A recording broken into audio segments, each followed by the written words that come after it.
Hey, architecture firm owners and emerging leaders.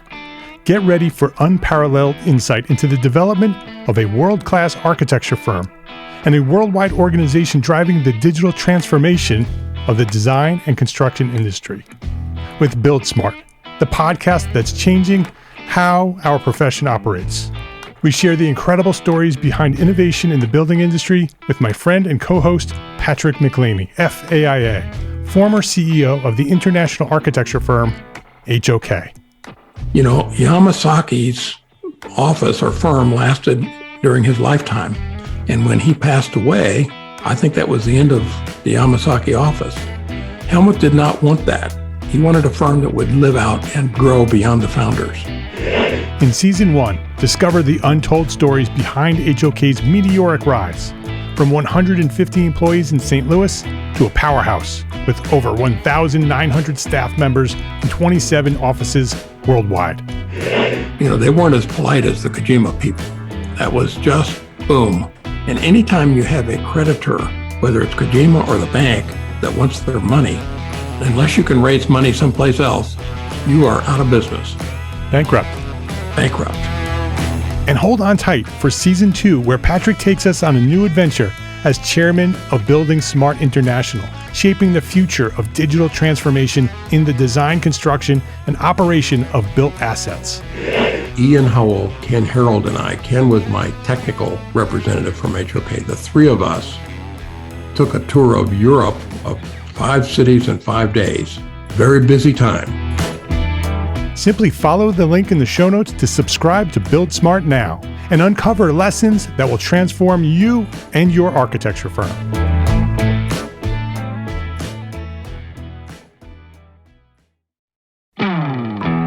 Hey, architecture firm owners and emerging leaders.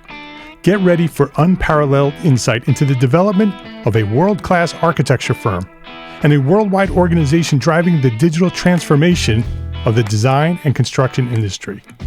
With Build Smart, the podcast that's changing how our profession operates. We share the incredible stories behind innovation in the building industry with my friend and co-host, Patrick McLeamy, FAIA, former CEO of the international architecture firm, HOK. You know, Yamasaki's office or firm lasted during his lifetime. And when he passed away, I think that was the end of the Yamasaki office. Helmut did not want that. He wanted a firm that would live out and grow beyond the founders. In Season 1, discover the untold stories behind HOK's meteoric rise, from 150 employees in St. Louis to a powerhouse with over 1,900 staff members and 27 offices worldwide. You know, they weren't as polite as the Kojima people. That was just boom. And anytime you have a creditor, whether it's Kojima or the bank, that wants their money, unless you can raise money someplace else, you are out of business. Bankrupt. And hold on tight for Season 2, where Patrick takes us on a new adventure as chairman of Building Smart International, shaping the future of digital transformation in the design, construction, and operation of built assets. Ian Howell, Ken Harold, and I, Ken was my technical representative from HOK. The three of us took a tour of Europe of 5 cities in 5 days. Very busy time. Simply follow the link in the show notes to subscribe to Build Smart now and uncover lessons that will transform you and your architecture firm.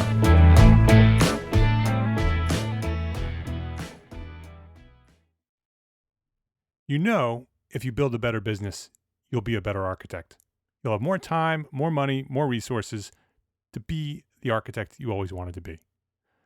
Well, a better business starts with planning for profit. Download our free course today, Profit for Small Firm Architects, at EntreArchitect.com/free course. You are listening to EntreArchitect Podcast, and this is episode 206.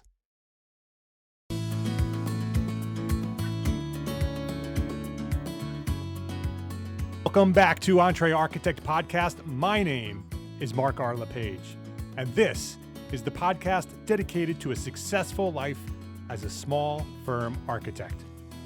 Whether you have plans to someday start your own firm, you're in the process of launching a startup, or you might be an experienced small firm architect just trying to make a difference every day. This podcast is for you. My goal here is to inspire you to build a better business so that you may pursue your purpose with passion and live the life of your dreams. Vision, mission, goals, hiring, culture, business systems, planning. These are all critical elements of a successful business. And you've heard me before. I've shared here at EntreArchitect podcast in the past on how to organize all these elements into a powerful business plan. And many of you have still not successfully planned out your success, right? You're still not being intentional about how you're going to get to where you want to be, right? Well, maybe we need to take a different approach. Maybe we need to use some of the skills that we already have, we already possess. Maybe we need to be a little more creative, to use the creative side of our brains, the artist in us all, to see our firms from a different perspective. This week, this is going to be great. This week at EntreArchitect Podcast, Business by Design. Organize your business beautifully using 6 proven principles of design. This episode of EntreArchitect Podcast is supported by our platform sponsors, ARCAT, Gusto, FreshBooks, and Core by BQE Software. And I'm going to share more about these great companies a little bit later in the show, but before we get started, just take a quick note to go visit these companies and let them know that you appreciate them for supporting us here at the podcast, because when they support us, they're supporting you, the EntreArchitect community. Jane Walton, welcome back to EntreArchitect Podcast. Very nice to be back here with you. It's great to have you back here. Let me just let the listeners here know a little bit about you. This is your second time back. You've been here before, episode 88. We talked about burnout for architects. It's a great episode. It was inspiring and sort of helped me sort of personally dive deep into what I was doing and the time. I think that's probably where that conversation came from. It was something I was dealing with, and it was a great conversation. So anybody that's sort of in that mode right now, that's a great episode to go back to. If you're sort of feeling a little burned out, a little exhausted with what you're doing, go back to episode 88 at entrearchitect.com/episode 88 and learn a little bit about that. For today, Jane's a published author, a public speaker, and a trained executive coach with a master's degree in human resources management, training, and development. She has developed and facilitated numerous programs focused on leadership, team effectiveness, and change management specific to architecture and engineering firms. And you can hear her entire origin story, where she came from, and how she has architecture in her blood. She comes from an architecture family, back in episode 88. We're not going to go through that here today, but definitely go check that other episode.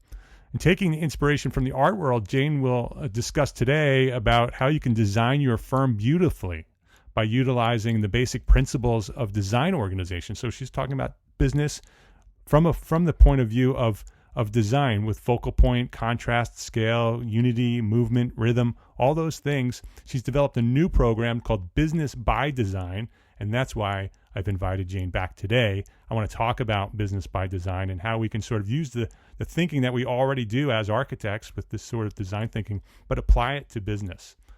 So Jane, welcome back, and let's get into this. Great. Thanks for having me back. Yeah, I've been thinking about design as I work with designers, architects, and even engineers as designers too.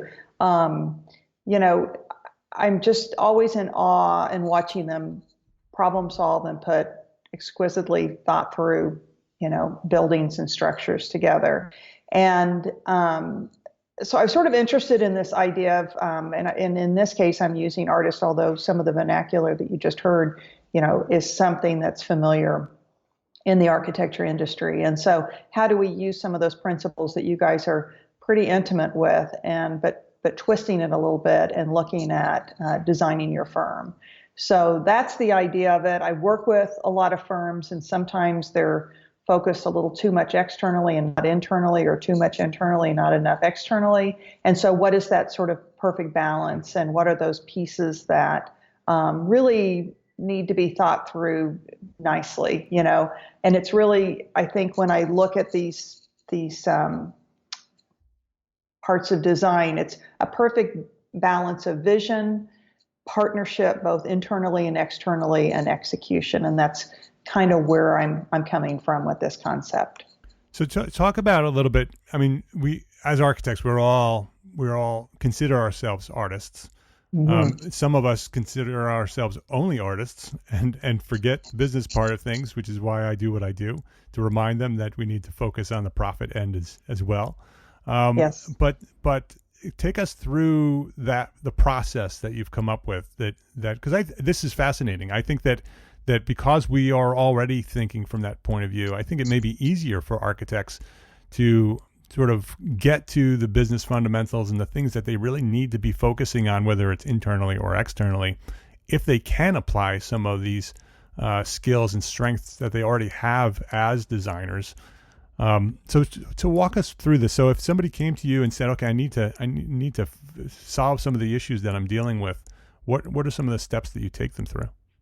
It all starts with focal points. So with an artist, as they're getting ready to put a piece together, what's the main focal point of the piece of art? That's really where they start. And I think for architects and architecture firms, they really need to think through that. So they may say, I want to do,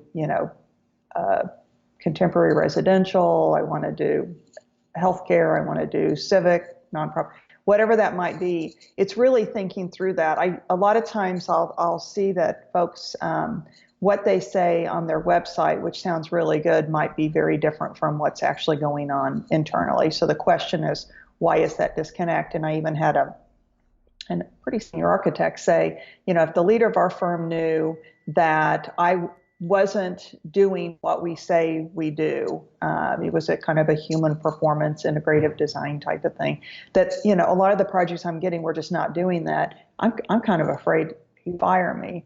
But the reality is, they're taking projects that don't fit this very aspirational piece of their firm, and do you say no to those things, or do you have a continuum that you say, it may not be all that we want to do, but here it is. But people internally need to know, because they are hired with this aspiration. They look at your website first to find out, if they want to talk to you and come on board, and same with clients.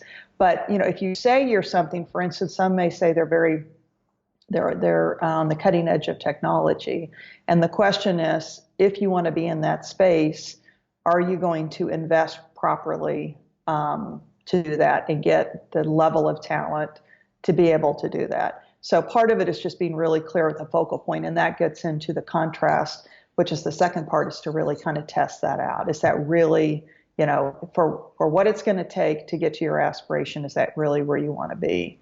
Some people want to grow just for growth's sake.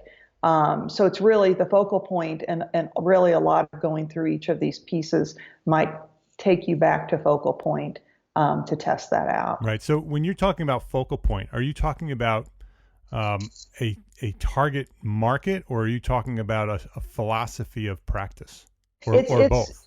It can be a little bit of both, because certainly both of those mix in. But it's saying here's the work we do, and the work we can do. So it's being clear on,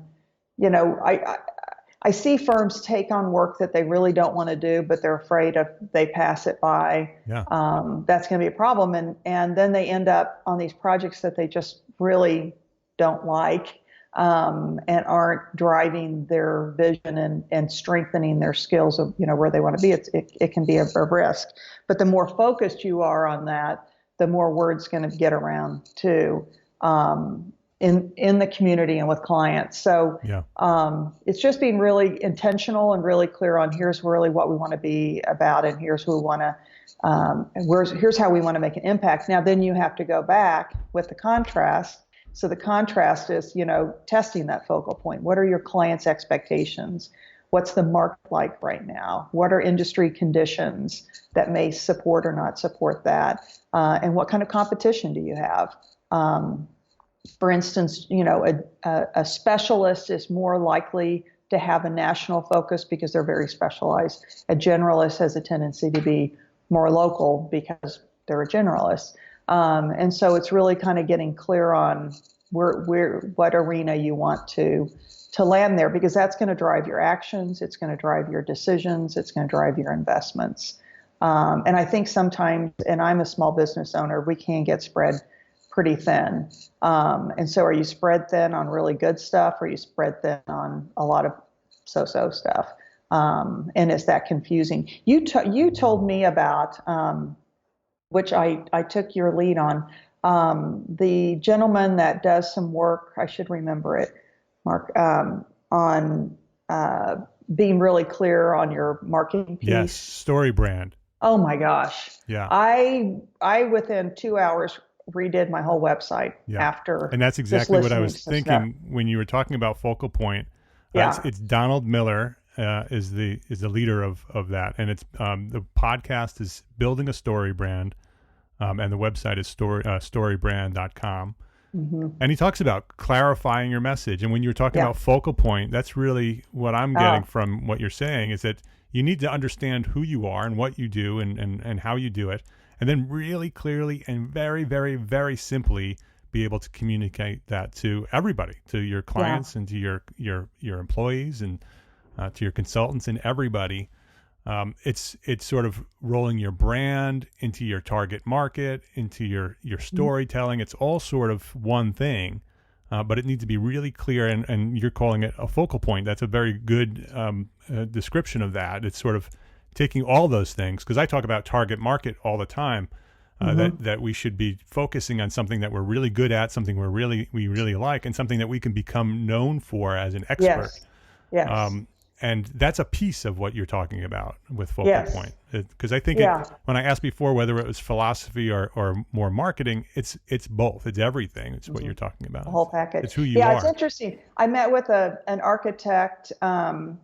Probably they've been 25 years in business, and I think he had about 5 to 7 people in his firm. Made it through the recession. Did a lot of different stuff, but what he was really interested in, and he called it the state that he lives in, that state modern, is the style that he wanted. I don't want to give it away, but he, using materials that are found in that area, using the light that's, where that works, and climate. And I told him, I said, I live in a beautiful contemporary home that would be perfect in LA, but it's horrible in the Midwest because the materials they chose are a nightmare. I mean, it's not set up for, it frosts on the inside of the windows, but the windows are cool, So I said, you're really onto something, and why not just market the heck out of that? But he was sort of getting really busy with this other stuff. So it was sort of help him get back to that focal point, where I think it's certainly a differentiator for him and something he's incredibly passionate about. Yeah. And then you talk about contrast, and that's sort of what you talked about that a little. Explain that again. So once you have your focal point and you know what that is, that you've sort of decided, this is who I am, this is what I want to represent, this is the story I want to tell to my world. Then what do you do with that? So contrast? Part of it is, testing it. So do the clients understand? I worked with some brilliant landscape architects, and we're doing their sort of elevator spiel with the team. Yep. And at the end, I said, so if I was on the elevator with all of y'all, I would say, these are really, really smart people. And then I would say, but I have no idea what they just told me, because they were using their vernacular. But anyway, it was, test it with the clients. Are they going to understand it when you speak it, or do you need to introduce it differently? So get out there and see if it's something that people get kind of excited about, or they're just glossy-eyed over. So, and if it's going to cost more, are they would they go for that? What is the market right now? So depending on which, if you're in a specific market, where's it going? Where's, education going these days? Is more money going to have to go into K through 12 or, more online, less for university, less folks coming over on visas. So, what is the market? And then industry conditions on, I look at that to see how stressed, we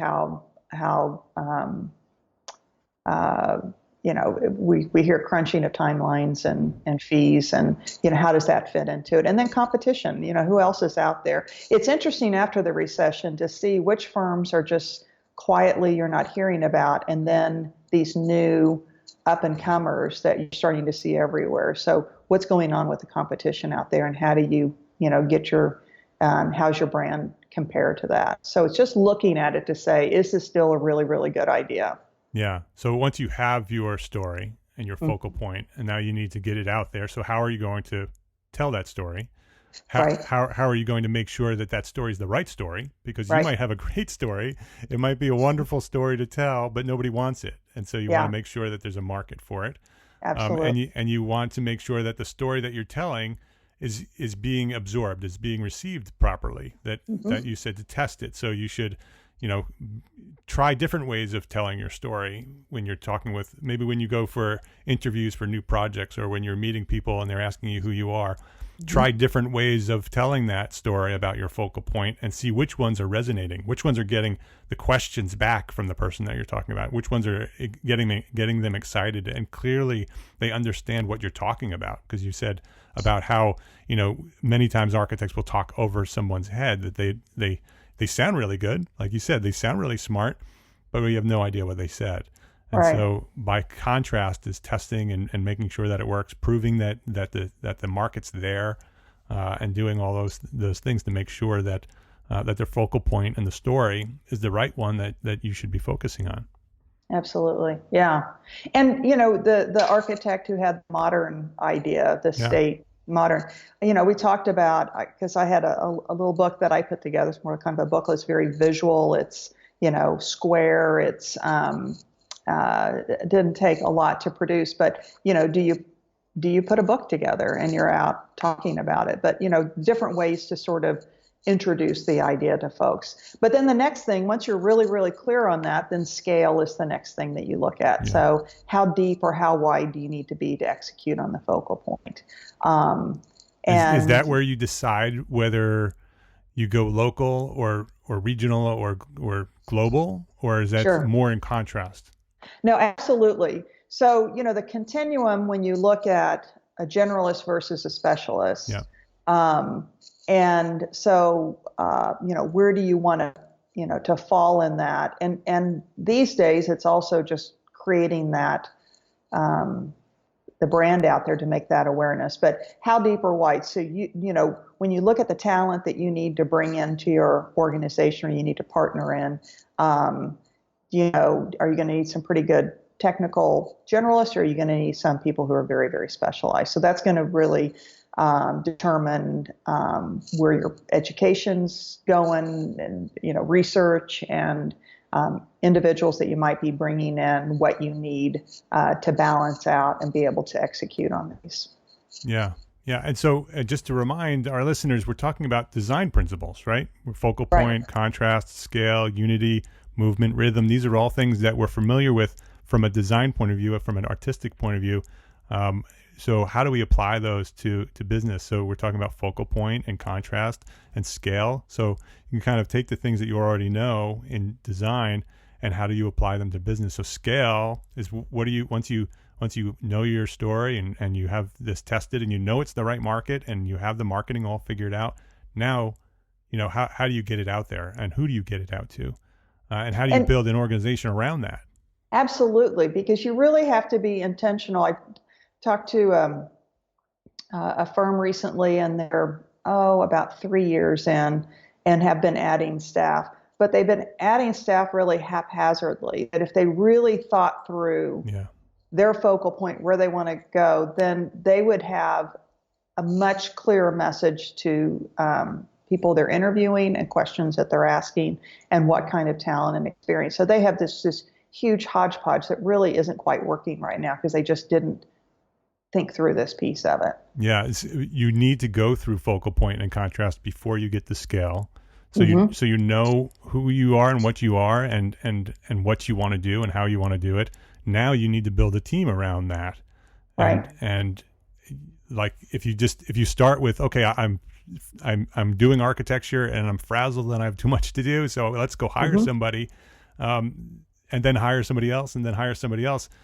You're growing, but you're not being strategic. You're not being intentional about who you're hiring, and you don't know those the strengths of those people.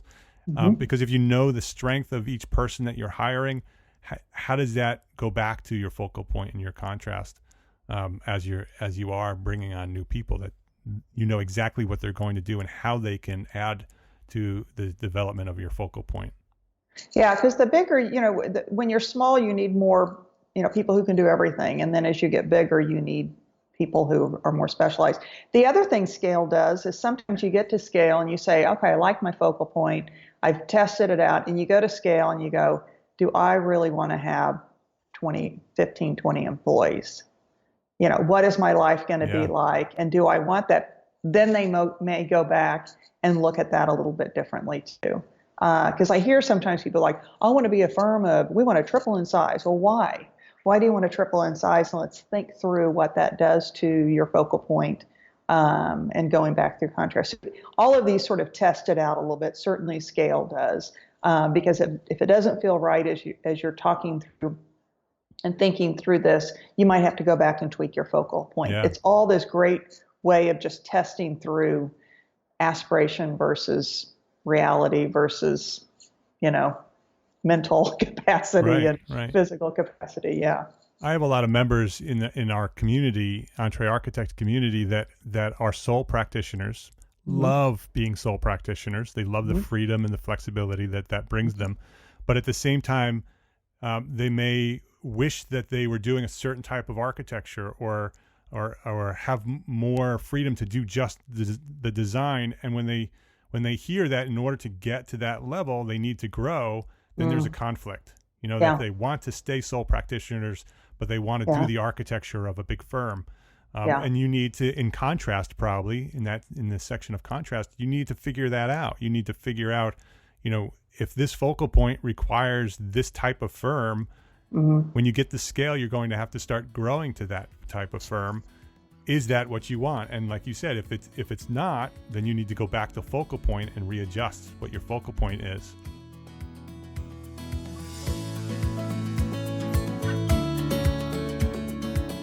Let's take a quick break to say thank you to our platform sponsors here at EntreArchitect: ARCAT, Gusto, FreshBooks, and Core by BQE Software. Are you the BIM jockey at your firm? Are you used to the grind of using broad search engines or searching manufacturer sites only to find that they don't even have BIM? Are you wrestling with outdated or poorly built objects when you do find them? Well, it's time to use arcat.com. ARCAT is a free library. It has over 7,500 BIM objects and systems, all available in multiple file formats. It's what you're looking for. And even better, each object is a high-quality BIM based on actual manufacturer products. It's accurate. You don't even have to register for these. Just head over to EntreArchitect.com/ARCAT. That's ARCAT. EntreArchitect.com/ARCAT. That'll let them know that you came from us at EntreArchitect, and start downloading the BIM objects that you need today. Payroll and benefits. You love them? No, they're hard, especially when you're a small business. You don't have the time to be an expert in things like taxes and regulations, right? We're all in that mode right now with taxes and regulations. The old school payroll providers that some of us are using, they're not built for the way that we work today. Gusto, our friends at Gusto, they're making payroll and benefits and human resources easy for us small businesses. Modern technologies, they do all the heavy lifting, so it's easy for us to get it right. You no longer have to be a big company to get great technology, great benefits, and great service for your team. To help support the show, Gusto is offering our listeners here at EntreArchitect podcast exclusive limited time deal, right? Sign up today and you'll get 3 months free. 3 months. That's long enough to figure this thing out, right? 3 months free once you run just one payroll. Just go to EntreArchitect.com/gusto, Gusto, and claim your free 3 months of payroll processing right now. EntreArchitect.com/gusto. FreshBooks makes it simple to send invoices, post your expenses automatically, track your time for your whole team by project, and get organized with reports, communication, and notifications. They do everything. My favorite feature in FreshBooks is the automated invoice reminders. I love this. I think that sending invoices and getting paid is one of the biggest barriers to our success as an entrepreneur architect. If we're not sending invoices, we're not getting paid. FreshBooks makes it easy to send out invoices and get paid online with the click of a button. And when your client doesn't pay you on time, FreshBooks will send them a friendly email reminder through a simple system that you have full control of. I love this. Sign up for a free 30-day unrestricted trial and get paid faster. Get the simplest way to be more productive, to get organized, and most importantly, like I said, get paid faster. Visit EntreArchitect.com/freshbooks to access FreshBooks for free for 30 days, and be sure to enter EntreArchitect in the How Did You Hear About Us section. One of the most often requested resources here at the EntreArchitect community is project management software. The whole, how do we manage our projects? How do we keep our projects and our people organized while we grow as entrepreneur architects? Today's podcast is sponsored by BQE Software, the makers of the award-winning BQE Core. It's their new product. Core puts project management, business intelligence, billing, time and expense tracking, and accounting together in one intuitive, powerful platform. It's a beautiful system. I've seen it work. There's a demonstration on our website. You should go check it out. With its cloud platform and their mobile app, Core lets you manage people, projects, and profits from anywhere in the world. Get your fully functional 15-day trial of Core by going to EntreArchitect.com/BQE. That's EntreArchitect.com/BQE. Go check it out right now. ARCAT, Gusto, FreshBooks, and Core by BQE Software. Go visit our platform sponsors today and thank them for supporting you, the EntreArchitect community. Because you're going to do an awfully lot of work with marketing, with focus and all that. You want to have that figured out before you start doing all that and go, geez, I don't know if this is what I want. So I think it's understanding. And sometimes with, as I coach folks, is to understand why not big. I mean, I've intentionally stayed small. It's interesting. My dad had, of course, in the day was called a draftsman, but it was just the two of them. He didn't want any more than that. And he would have, quite frankly, been horrible with more than that because he was such a kind of a control and kind of a personality. So, I think it's just being real with that. Yeah, and I think a lot of sole practitioners become very frustrated because they don't accept the realities of being a sole practitioner. Yeah, and they want to do this bigger work and more exciting and be published and do all this other things that come with a larger firm and a bigger team, but they don't want the larger firm and the bigger team. Right. And then they live and they don't even get so far as to analyze it, to realize that that's what's happening. And They just live a life of frustration that they can't be what they want to be because they need to pick. Yes. I think what you said, you need to say again, because I feel that and I see that. And it's, I think, the great dilemma of sole proprietors. Yeah. And there's so much good in being a sole practitioner. It's the flexibility and the freedom and the integrated life that you can have as a sole practitioner. Yes. There's so much value there, and you can provide tremendous value to the world as a sole practitioner. Mm-hmm. But there's reality. There are realities to that. There are limits to that. And Yes. when you acknowledge that that's who you are and that's what you want to be, and you're going to be the best practitioner, sole practitioner that you can be within the limits of what that can be, you'll have such a better life. I agree. You'll live better. Your practice will be stronger. The contribution to the world will be better because you're not constantly fighting with yourself to become something that you really don't want to become. Yeah. Oh man, that's very important. So that's all part of those first three pieces: focal point, contrast, scale, and then you get into unity. What's unity? So unity, when I look at, so it's defined as the elements that have a logical relationship to the progression and results. So if you think of finding a project concept to design to executional, that unity piece of it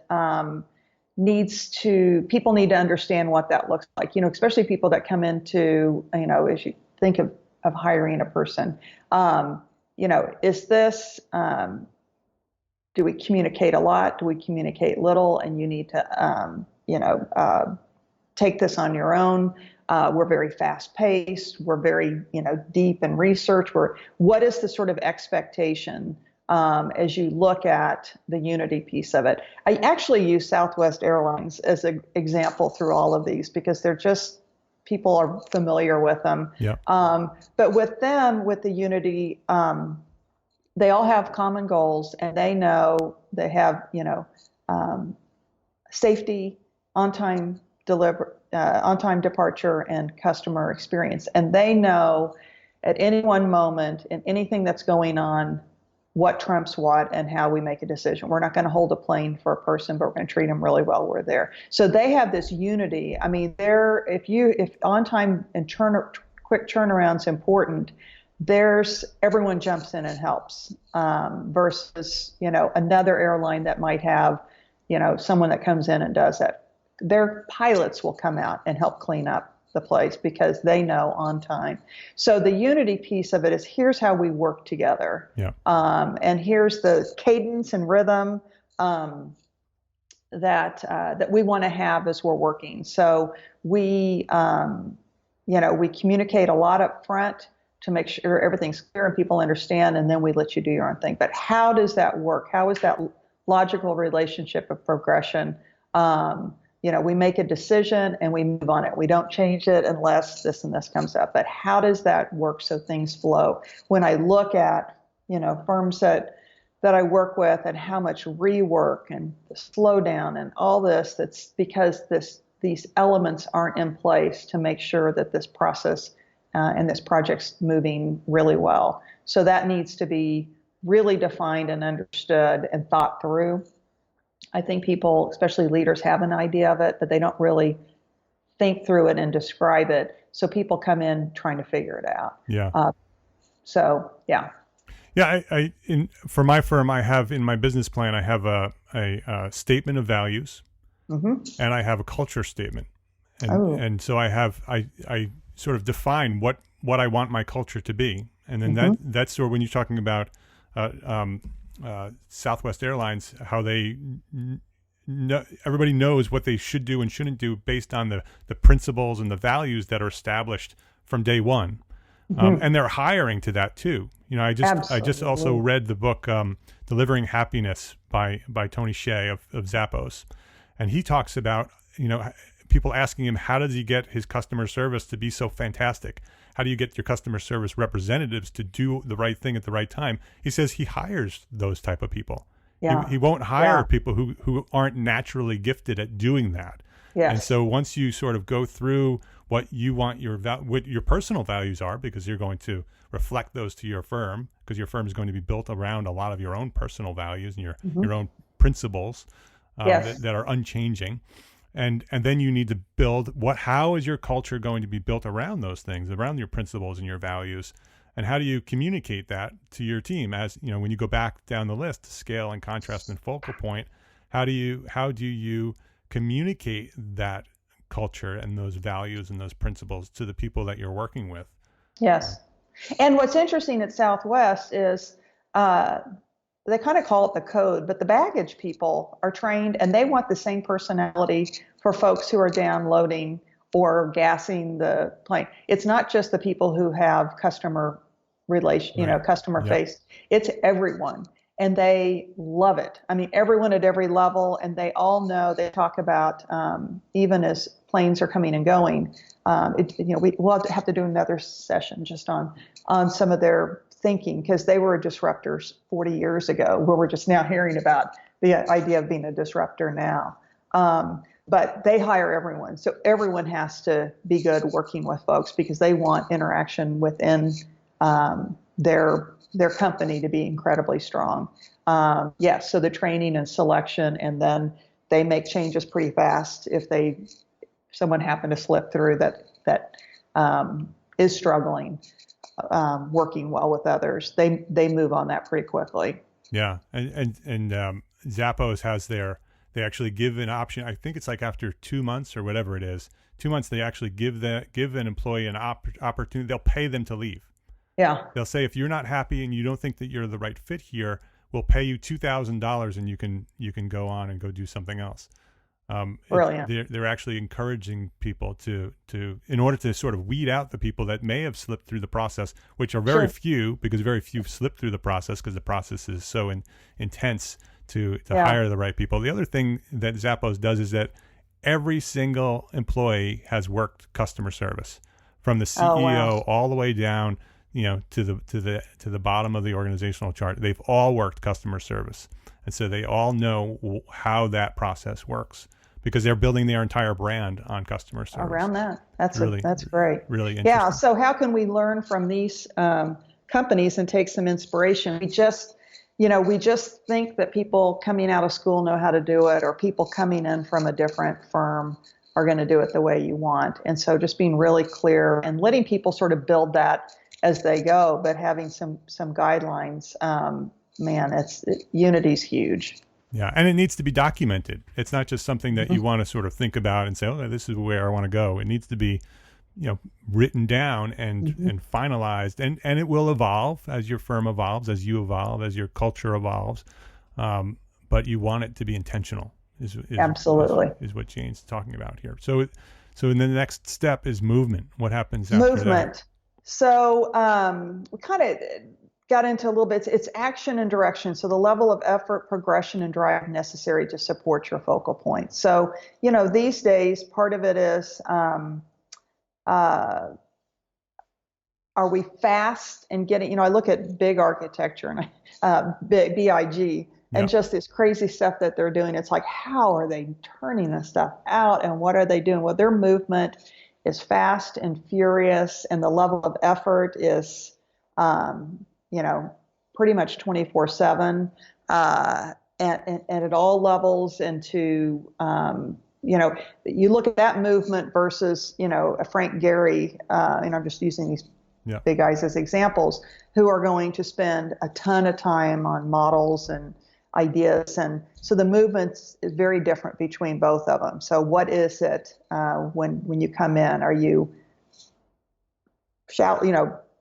get an idea and run with it, or get an idea and really think through it and develop it? So,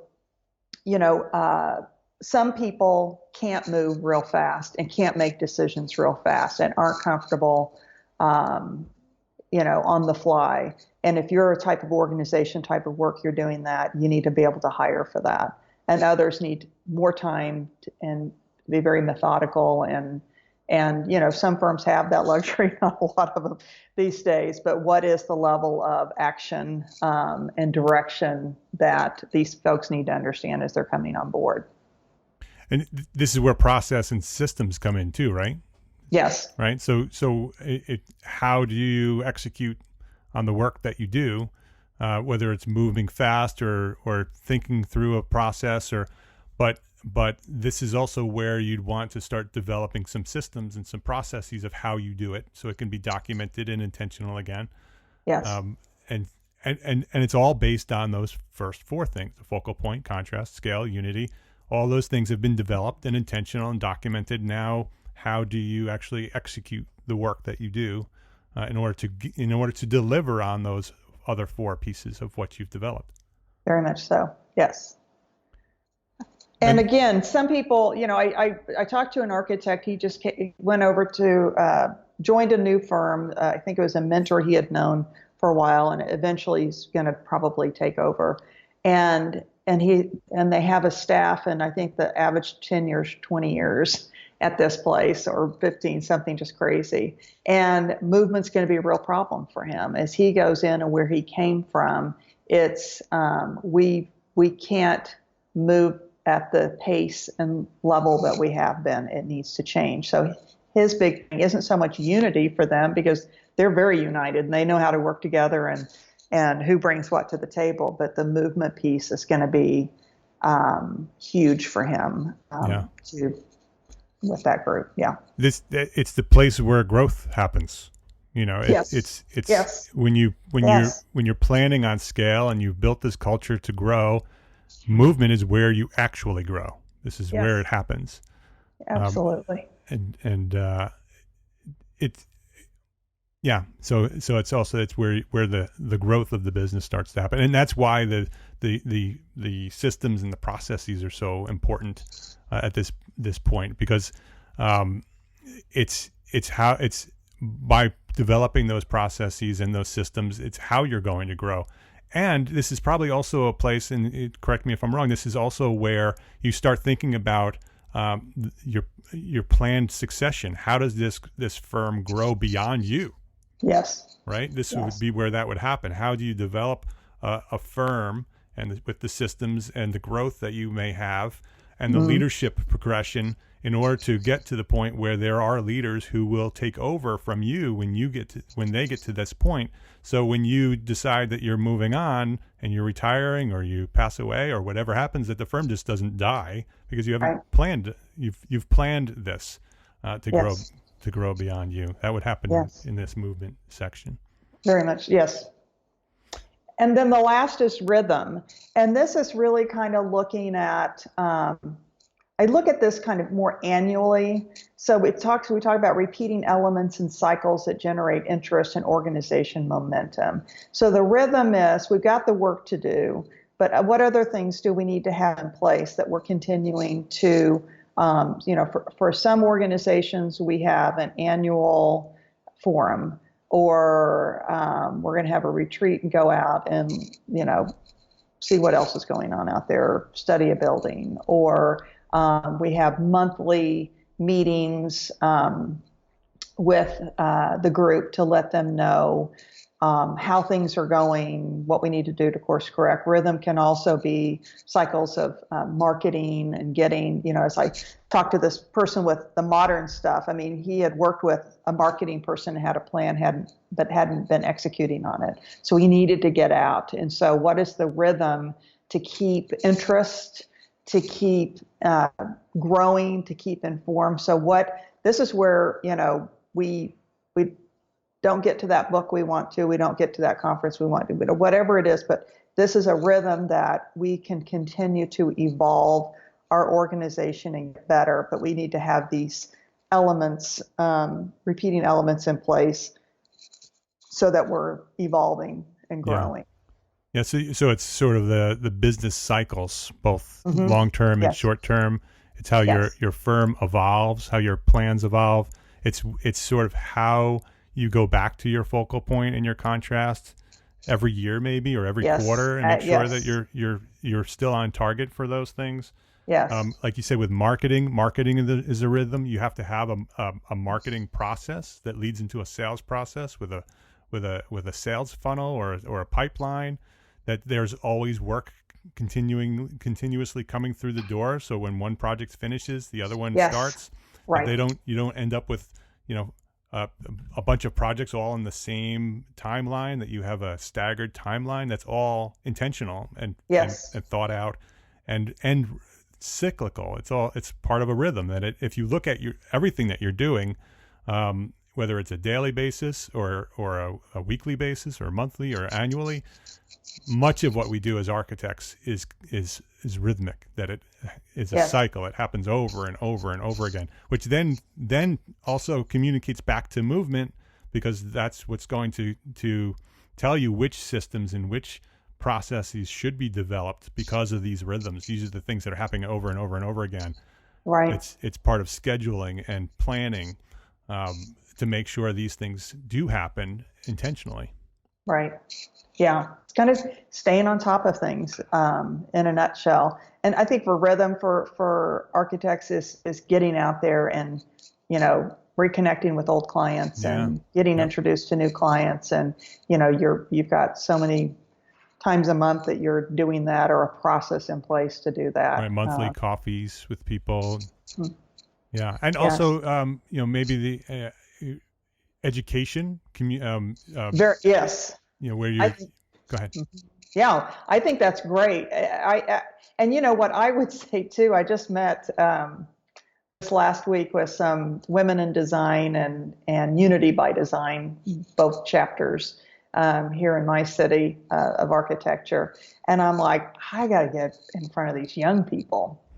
We just keep thinking of looking up, but they know people. They're out there on the social media, understanding what's going on. It's like, I got to get on their radar. Yeah. So, yeah. Yeah. And so that's self-education, educating your staff, making sure you're in front of the right people, continuing education programs that, what are you doing? Are you going to convention? Are you going to other events that sort of not only provide you with education, but then networking and developing your networks will happen in that rhythm. But I think the key to all of these things, all 6 of these steps, is intention, right? That it's all planned and documented, and it's intentional. And intention gives an ease of mind. You'll get things a little bit more in control. People will understand, your clients and people who are working with you. It's like sort of that idea is when you get things organized, your life's so much easier.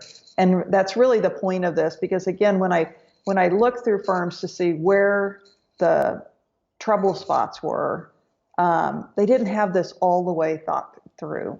And if you have it all the way thought through and planned, you're not going to have fits of starts and, then we don't hear from you or see you for a while. You've got it and things in place. And certainly stuff gets in the way. And I would say for architects, I'm working with a larger firm of folks, but I'm talking to these top people, and the number of hats that they're wearing, it's like, I don't know, my first response, and I didn't say it this way to them, but you're not a very good business person. If you're trying to do all of this, you're killing yourself, but man, is this a detriment to the organization to be organizing it this way, because you're not getting anything done well. So at some point, you need to stop and really assess. And I think this process kind of helps assess and say, we can't wear 10 different hats because we're not going to get some of these things done. So how do we do it differently? Yeah. And then kind of look through this process. And I think when we're wearing all those hats, so often we just find ourselves there, that we don't, that it was never intentional. It just wasn't that we just weren't intentional about what we had planned. I love this idea of organizing your business. This is almost an alternative business plan. This is a different way to organize your, a traditional business plan that I've taught with EntreArchitect is a traditional method of a business plan. But if you took these design principles, focal point, contrast, scale, unity, movement, rhythm, and went through the process that Jane and I just talked about and answered those questions and documented those questions, compiled it, you'd have yourself a business plan. Yeah, absolutely. And one that you really get and it's yours. Right. And, again, with your vernacular, and I think with artists, in your business plan, as I've been putting my materials together for this, it's all, pieces of art in there. So there's tons of color and energy, with the information. And so that's going to be exciting for you. And it's going to be more memorable. I think the whole point of some of this is how do we make this process a little bit more memorable? Yeah, imagine putting together a document like that and making it creative as sort of a statement of who you are and who your firm is. And then when you're hiring somebody or you're meeting with a client and you hand them this document and say, this is who we are. This is how Yes. we do it. This is Oh. this is the process we go through. It would be such a statement at so many levels, at a marketing level, at a team building level. It'd be so powerful. Yeah, I use Van Gogh's Starry Night to sort of kick off as I introduce this, because it's got the movement in the sky and the stillness below, and it takes your eye in a circle that just doesn't stop because you keep picking things up. So, when you think of a piece of artwork that's really intentional and well thought through, it really takes the viewer through a journey. Yeah. And if we could do that with our business, which is, I think, innate for architects, how much fun would that be? Yeah. And so this is a program that Jane's developed. It's called Business by Design. You can learn more about it at janewaltonconsulting.com. You could connect with her there. Jane, before we wrap up, I want to ask you my question that I ask all my guests. What is one thing that a small firm architect can do today to build a better business for tomorrow? I think to become a really masterful influencer, and to be able to educate and inform those companies that are calling on them, and again in a way that they can understand. But we need to today more than ever influence people to understand the value of design and what it can do for a business and for individuals. So become a strong influencer.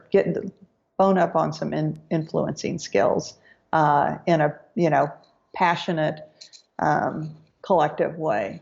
Yeah, and I think your process will help that as well. If you I go think so. through this process, you'll know better of who you are and how you can influence others.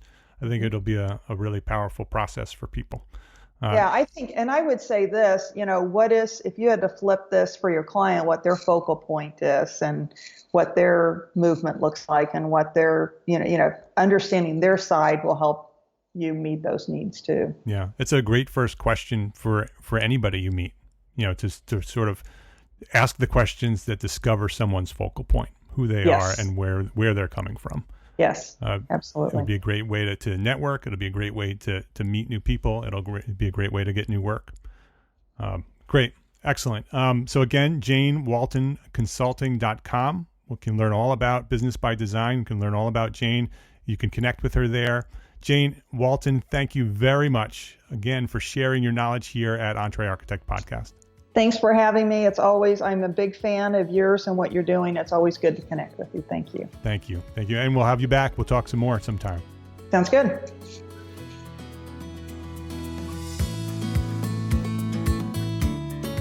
Hey, I encourage you to share this episode with a friend. It's the best way for you to help us get EntreArchitect Podcast out to all of our friends. Yes, you can rate and review the podcast at iTunes. I would love that.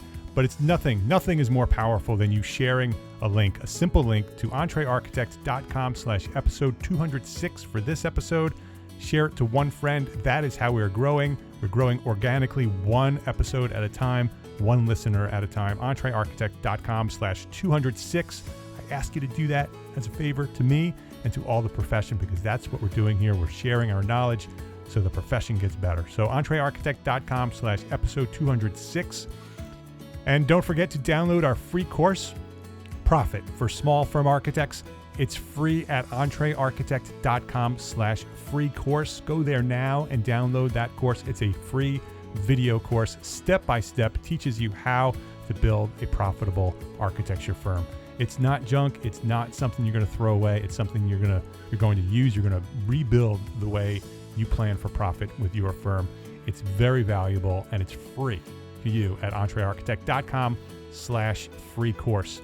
And enrollment for EntreArchitect Mastermind groups, they're opening soon. So if you're interested, I know a lot of people have been asking me, when is EntreArchitect Mastermind groups going to open again? They want to be members of a mastermind group at EntreArchitect.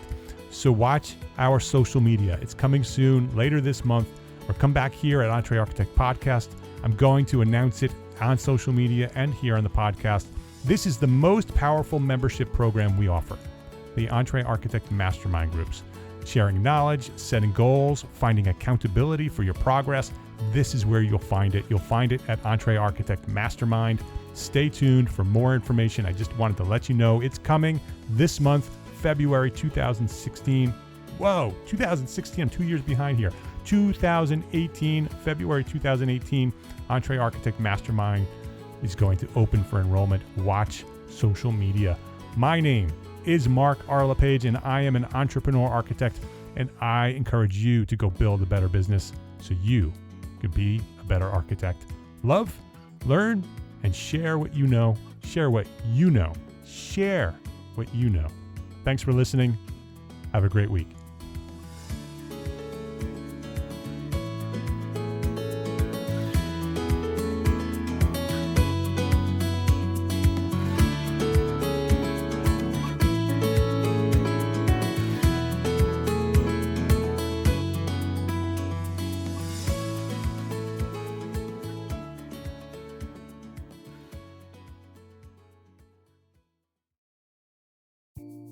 Imagine earning continuing education credits while doing exactly what you're doing right now. Well, you can. Gable Media has revolutionized the way you earn your continuing education credits with a groundbreaking approach. Forget running around town and scouring the internet for credit-worthy courses. Fulfill your CE requirements effortlessly by listening to engaging podcasts just like the one you're listening to now. Our podcasts are designed to educate, entertain, and inspire, all in a user-friendly environment. But wait, there's more. Architects, Gable Media is also approved as an AIA continuing education services provider. Upon completion, we handle everything, from reporting your hours directly to the AIA to storing your certificates in your personal Gable Media profile for your self-reporting needs. So follow the link in the show notes and start earning your credits in the most innovative and entertaining way possible with Gable Media. Attention architects and creative minds, get ready to supercharge your brand with Build Your Brand, the podcast that's unlocking the secrets of branding success for creatives. Hey there, it's Mark Arlepage, founder of EntreArchitect, and I'm inviting you to join my friend, architect marketing expert Jeff Eccles at Build Your Brand podcast, where he explores the captivating stories of the world's top brands and transforms their lessons into powerful moves for small firm architects and creatives like you. In Season 1, Jeff shares the thrilling tale of Southwest Airlines, where he dissects their journey to the summit and distills it into strategies tailor-made for you. It's important to keep in mind that companies like Southwest compete in the real world, just like you, and face real-world challenges, just like you. You might be surprised at how similar those challenges are to the struggles that you grapple with on a day-to-day basis. Don't miss out on your blueprint for success. Subscribe, tune in, and let's build your brand together. You may have noticed that the very best brands in the world are also known for having somewhat unique corporate cultures. That's often the glue that holds everything together when they encounter those rough spots. We don't do it because it inconveniences the passengers to whom we are primarily dedicated, the short haul, frequent flyer. Follow the link in the show notes to subscribe to Build Your Brand today. Remember, no matter the size, the journey's the same. Your brand's journey to the top starts here.